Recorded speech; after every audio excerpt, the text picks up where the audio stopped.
Hello everyone, welcome to our Let's Play series of Disco Elysium. This is Colonel RPG as usual, and I'm very happy that you chose to join me today as we spend the wee hours of the morning reading a book of Dick Mullen. And Kim is not here, we're just in our free room, and we're gonna start reading. The story opens with a knock at the door.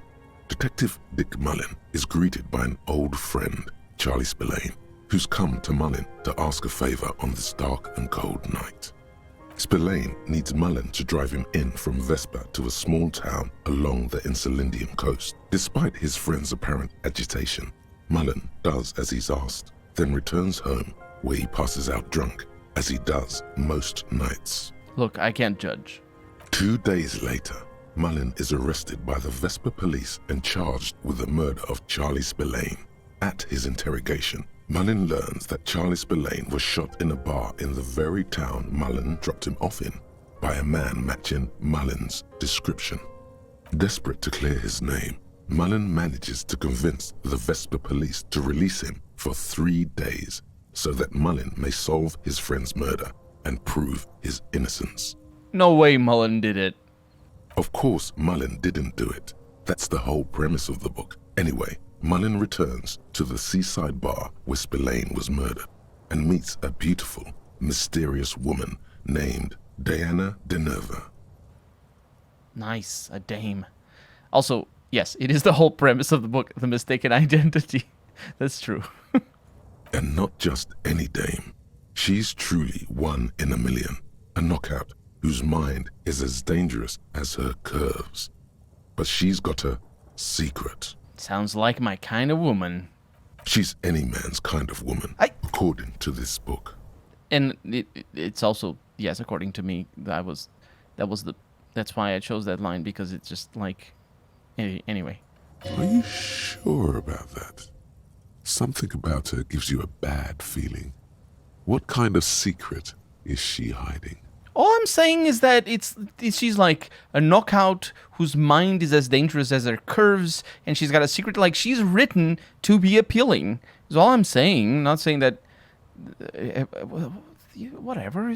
Of course, it's not every man, because for one, there's homosexual men, so it's not like immediately there. And then there's real men who actually have realistic expectations of women, and then don't. I mean, if there's women like this in real life, it's just, you know what I mean. Shut up, Inland Empire. You couldn't handle a woman like that. Look at yourself. You couldn't even handle your... I could so. Stop. Don't say it. Don't say what? Nothing. Forget it. Go back to your story. You jerk. It's a godly failure on composure. I would never do it, though. But, I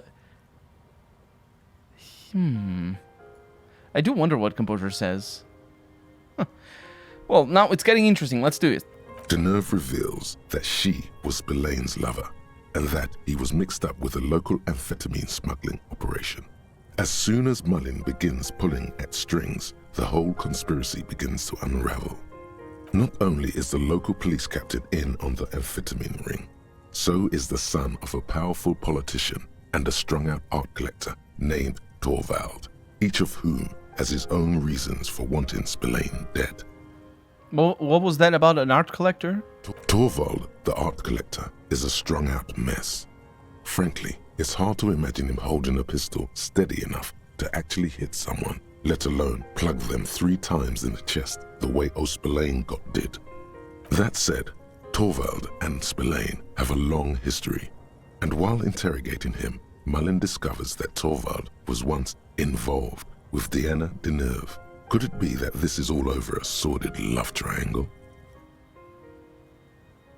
Is that what love triangles are?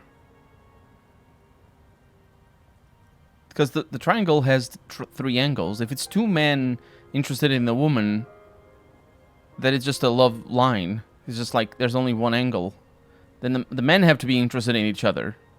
Or it can be any gender. It doesn't matter. But the point is, you know what I mean? It needs to be like, some of them are interested in, like, actually, no, yeah, it isn't a love triangle. What I thought a love triangle was, although I've never really put this thought to the test, so here it goes, is that there's 3 people, A, B, and C, A is interested in B, B is interested in C, and C is interested in A. And that's the love triangle. And you know, A, for example, being interested in B is not interested in C, so it's a non-reciprocal love. And so this is a good triangle because at any time any angle can just flip, and then you got a pair. And it's just like or the best thing is all the angles flip, and then you got a triangle, but like a proper like it's a Triforce thing because it does the Zelda thing. You know what I mean? It's a love Zelda thing. Tell me about the corrupt police. Outwardly, the old police captain is a real law and order crypto-fascist, a barrel-chested man who's beaten his share of suspects to pulp. But he's also dirty and increasingly paranoid that someone's going to expose his role in the drug ring. He would certainly have the motive and the means, but the captain walks with a noticeable limp from an old war injury. Is it possible that he was able to conceal it long enough to commit the murder? What about the policeman's son? A typical privileged twat. In all likelihood, he's just in over his head. He does bear a personal grudge against Spillane, though, a former prosecutor who nearly brought down his father's administration. The kid doesn't exactly have Dick Mullen's manly build, but he is the correct height, and while interrogating him at his home, Mullen did notice a certain overcoat that looks suspiciously like his own. Yeah, maybe they just shopped in the same shop. It's fine. Let's get on with the story. One evening, Deanna Deneuve comes to Mullen's hostel room in tears. The two of them drink half a bottle of vodka, and soon they're seeking comfort in each other's arms. Yes, comfort and pleasure. The warmth of another human's touch. The burning taste of liquor on her full, sweet lips. Nice. Get it, Mullen. As the two lovers share a post-coital cigarette, Deanna Deneuve turns to Mullen and says, "By the way, Dick, there was something else I meant to tell you." The name of the true killer. Always aim for the center of mass. Whatever it is, Mullen never hears the words. A blow to the base of his skull knocks him out cold instantly. Can't trust the dame, I'm gonna say, shaking my head. Who can you trust in this wicked, messed up world? Your partner. Kim will be there for me. Will you be there for him, though, when push comes to shove? Time will tell. In the meantime, let's get on with the story. When Mullen comes to, Deneuve is dead on the hostel bed next to him. To make matters worse, his clothes are covered with her blood. Fuck. Mullen trashes his blood-stained clothes and flees the hostel, knowing it's only a matter of hours before the cops discover Deneuve's body, if they haven't been tipped off already. The heat is on. If Dick Mullen can't solve both murders before the cops catch up to him, he's going away for life. Can you solve the case before the cops close in? Wait, I got questions first. What is it, detective? Why does everyone close to Dick Mullen wind up dead? It's a dangerous line of work, but somebody has to do it. That's why Dick Mullen never lets anyone get too close. What's the matter? Afraid you've been hacking up your friends' bodies in the night? Shut up, Half-Light. Why did Dick Mullen become a detective in the first place? There was never a time when he wasn't a detective. He was born a detective. Wait, was I not born a detective? For a moment, you cease to read the story on the page and see the book for what it is. A collection of brittle, cheaply printed pages held together by glue made from the hooves of horses. From nowhere, you hear the screech of sneakers on a waxed floor, and you feel the burn of rope against your hands. Are these figments of some other life? You won't find the answers you're looking for here, in other words. Why bother solving crimes when the world is so evil? Is it really so evil, detective? Yep, it's pretty fucking evil. Then why are you still here? Because I need to solve this case. Not for anyone else's sake, for me. What are you trying to prove exactly?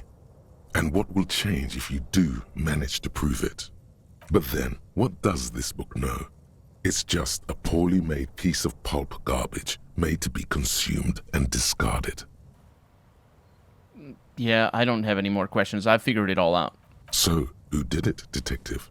Who killed Charlie Spillane and Deanna Deneuve? So we have options here. Love did them in, which is a reference to our brain? Is it our brain that said that? Because we said this to Klaji. Or was it the... Oh, it was the... Yeah, it's the murder victim. Yeah. The dirty police captain. The junkie art collector. The politician's twat son. Dick Mullen himself. I'm going to go with the junkie art collector. Could be. Who knows? Only one way to find out. Finish the book. You begin furiously flipping through pages. Even as you know these books follow a series of well-worn tropes, you find yourself completely engrossed. You're turning pages so fast, you don't even notice the ancient spine coming unglued. You try to grab the pages as they come loose, but your fingers aren't quick enough. They're gone. Our reaction speed failed. It's hand-eye coordination that I automatically succeed at. Right? How did I fail that? Where are my thoughts? I don't have thoughts in here. Are they... Oh, they are. Yeah, it's hand-eye coordination. What a shame. Dozens of pages scatter across the floor. The last fifth or so of the book seems to have been lost. It's possible that you could gather and reassemble the pages, but it would take way too long. Ah, now I'll never know. That's right. You never will. But then, isn't that how it is in real life, Detective? In your hand, you hold 4/5 of Dick Mullen and the mistaken identity. I'm gonna put the book away. What? Oh, it doesn't really matter because any one of those options is a whatever. It's like there's no preamble, so you can just tell any of those endings without contradicting any of the information we were given. I don't think the writers of Disco Elysium meant for the book to be like that, but the way we received the information, we don't have information to know. Then we have The Greatest Innocence. This dusty tome brings knowledge on the history of innocences. It is written by one João Paulo Salomão Lopes. It's kind of weird that it isn't Salomão, because you have a tilde over there and you don't have one over there. The Fuego, or Lopes de Fuego. Oh, it's a mixture of Portuguese and Spanish. Yeah, it's like it's the language that is similar to Portuguese and Spanish is actually a mixture, yeah. A mesque fascist who tries to reach a conclusion on which of the innocences is the coolest in the world. Wow, that's interesting. I wonder how that works, because the innocences are moralists. I think. Well, let's find out. The Greatest Innocence by João Paulo Salomão Lopes de Fuego. The book is large and heavy. Yeah, that is definitely a tilde. Because sometimes people put an umlauta instead of a tilde. But it is a tilde, so it's João. Not João. Because it changes the letter. It's because of the... Either way. Let's crack this immense tome open. Browsing through the various chapters, you try your best to understand the ceaseless overflow. The sprawl of names, dates, places, events historical. Most of it ends up as a twisted mass of facts inside your brain. You can do it. It'll be worth it. There's something here. Your educational survey is done. Did you catch any of that? No. Oh well, it's pop quiz time. Let's see what you've learned. This might take a few minutes. You ready? Sure, why not? That's the spirit. Here we go. Question 1. Who was the first innocence? Dolores Day. That's our pain threshold telling us it was Dolores Day. I knew it was Dolores Day. Incorrect. What? Dolores Day was the innocence of humanism, internationalism, and the welfare state. She codified parliamentary democracy and created modern institutions. Among these, the moral intern, she was powerful and beautiful on all her icons. Her colors are silver, white, and apricot. And when you think her name, Dolores, stomach acid rises to the back of your throat, and it hurts. You see a flash silver, a wreath, an airport bag, and blonde hair. You don't know why. Another choice, perhaps? Steer clear of this one. There's something terrible about this one. What? A strange sensation of loss. When she left the earth, the dust, and the ice, and the humans. That is unimportant to the quiz. Stop thinking about this. Yes, the quiz is impersonal. No need to rouse sensations in yourself at the mention of Dolores Day. Who was the first innocence? It wasn't Dolores Day. I really thought it was her. And also, Pain Threshold told us it was, but... So, was it Sola? Incorrect. Sola was anointed during the previous century and even lived to see the current one. She was an urban planner who spoke her mind and largely left history to its own devices, encouraging people to excel on their own rather than prescribing to a deified model of history. She is often called an anti-innocence. Sola resigned after an assassination attempt by a Yugo nationalist who blamed her for not taking the side of the left during the turn of the century revolutions. Innocences don't usually resign. Care to try again? The Pericarnassian. Correct. Nothing much is known about him. It's not even clear that he was a he, but Franco Negro presumed as such and called him Pius. He's depicted as a young man with molten gold pouring out of his mouth. All he spoke was gold. It's said he invented God and equality of men before God. He also introduced the gold standard as a way for measuring people's love for Aurum. As the first innocence, he declared that there should be more of those like him. It is presumed his disciples were the beginning of the Holy Party, the founding party. Question 2. Who was the strongest innocence? Easy. Everybody knows the answer to this. You, me, anybody. That's our encyclopedia. Vesper Messina? Incorrect. Vespa Messina is not a person, but a defunct state on the southeastern coast of the Occident.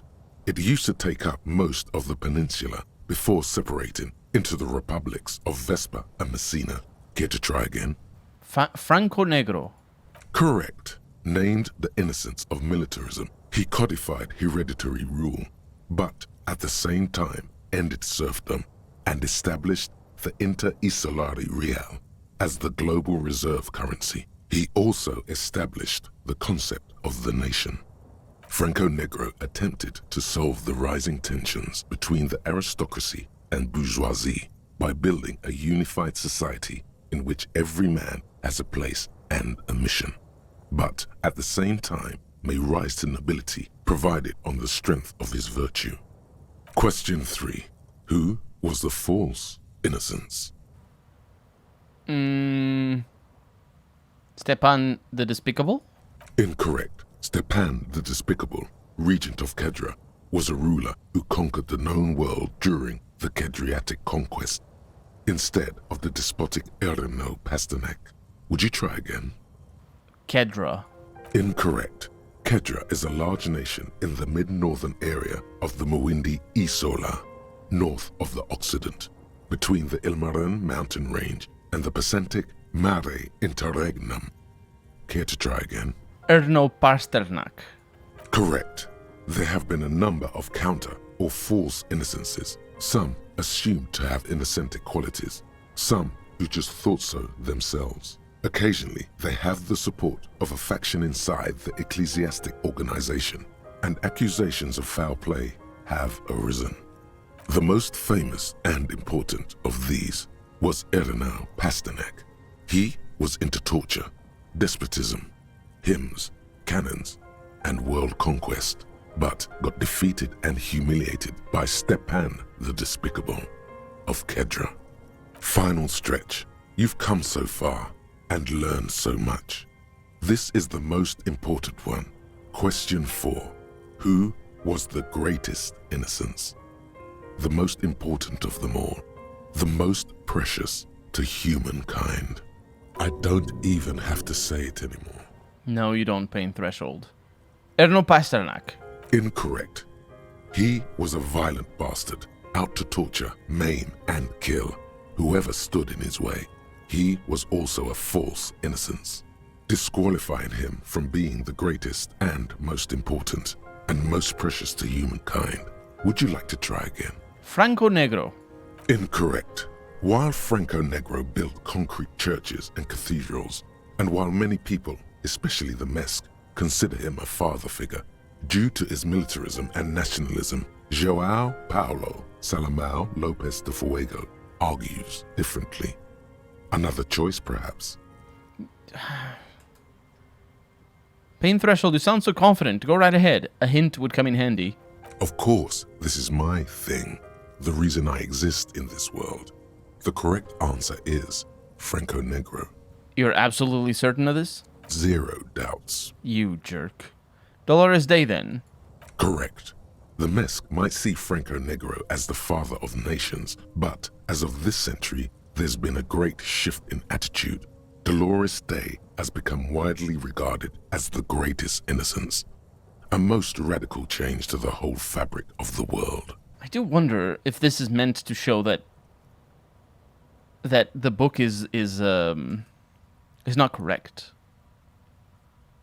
Encyclopedia says zero doubts. There's not even a check. We're going to learn more about Dolores Day eventually. But, yeah. Everything from inter-esolary travel to the connected world to 3 consecutive scientific revolutions can be traced back to her. Every decade that passes, she seems less human somehow, and more beautiful, and more beautiful, and more beautiful. Congratulations on finishing the test. The results and your subsequent grade have been calculated. You get an F for failure. You would have done better if you just left Dolores Day for the end. Dial the Dolores Day down a bit. Shut up, Inland Empire. Wasn't it you who told me it was... Damn you, you arrogant book! You are shouting at an inanimate object, like a real weirdo. No wonder you seem to have trouble with the right answers. Shut up. My god. The face, the lip. And I do notice that the time hasn't passed. A civilization building board game where you get to choose a nation and set off to colonize and exploit other cultures. A star-shaped note on the box proclaims the game now includes a completely new genocide option. Let's try it. In your hands, you hold a brand new copy of the game, Suzerainty. It's snugly wrapped in a skin of plastic. The cover features a charming illustration depicting a mass of grinning laborers loading goods onto a ship, while a richly dressed administrator oversees their work. I'm gonna shake the box. The box has a nice heft to it. You hear the rattle of individual wooden tokens and feel their weight shifting back and forth. Even before you open it, you can tell that this will be a meaty game of grand strategy and complex player interactions. I'm gonna remove the plastic wrap. The plastic wrap rips off as easily as a bodice in a tawdry historical romance. I'm gonna open the box. There's a hiss as the lid slides off. Inside, you find a thick, full-color rulebook and more than a dozen pouches of various wooden components. Savor that new board game smell. A mix of wood, paper, and ink, all wrapped in the sweet must of cardboard. Let's examine the components. You open up a number of pouches containing wooden tokens. There are also several punch boards with other cardboard components that will need to be punched out before you can play. Let's check out the wooden tokens. In addition to the worker and building tokens used by each player, there are also several piles of colorful resource tokens, each representing one of the game's 4 principal resources. From the Empire of Safre, orange apricot tokens. From Ilmarat, the ancestral name of Ilmara, gray marble block tokens. From the Seminine Islands, white sacks of sugar tokens. And from Supramuindi and Sarah Maritza, magenta tokens for unprocessed cocaine leaves. I'm gonna punch the cardboard pieces out, one by one. Each cardboard token makes a satisfying ch as you pop it out. Soon, a neat pile of cardboard coins and counters has accumulated before you. I'm gonna put the components away. It's a shame there's no one for you to play with. You hold the open game box before you. I'm gonna read the rule book. Welcome to Suzerainty, a game of economic strategy for the whole family. The rulebook is sumptuously illustrated and thick as a Gradian novel. This history seems problematic, but it is important to teach children basic economic concepts. The colorful illustrations depict cheerful workers picking apricots, hauling marble sculptures out of crumbling temples, and harvesting a strange magenta-leafed plant. Everyone is smiling. Keep reading. The instructions are opaque at first and introduce many concepts you're not familiar with. Fortunately, there are many diagrams and examples throughout. You soon figure out the basic conceit. Each player represents an administrator for the suzerain of Revachol. Your objective is to increase the suzerain's wealth and renown by accumulating victory points. How do you accumulate victory points? That's where the suzerain's vassals come in. The game features 4 vassal nations, each one home to an economically important resource. Each turn, the player collects resources from vassals where they've placed workers. They may then rearrange their workers, fulfill contracts for coin and bonuses, or build structures back in Revachol. As you leaf through the pages, your eye catches on a sidebar labeled Advice for Beginners. I'm gonna read the advice. Remember, there are many paths to victory in Suzerainty, but successful players will find one strategy and commit to it wholeheartedly. Boring, boring, boring. Tear up this rulebook and commit some old-school atrocities. How is the winner determined? The actual scoring system appears infinitely complex, with a series of tables and appendices required to compute each player's final victory point total. You skip that part for now. I'm gonna put the game away. Because we can't play it. We don't have Kim with us. Yeah. And we're out of time for the day as well. So for right now, I'm Colonel RPG, and this has been Disco Elysium. I really hope you've enjoyed it. And if you did, go ahead and leave a comment, like the video, but above all, thank you so much for watching. And I hope I'll see you next episode. Bye-bye.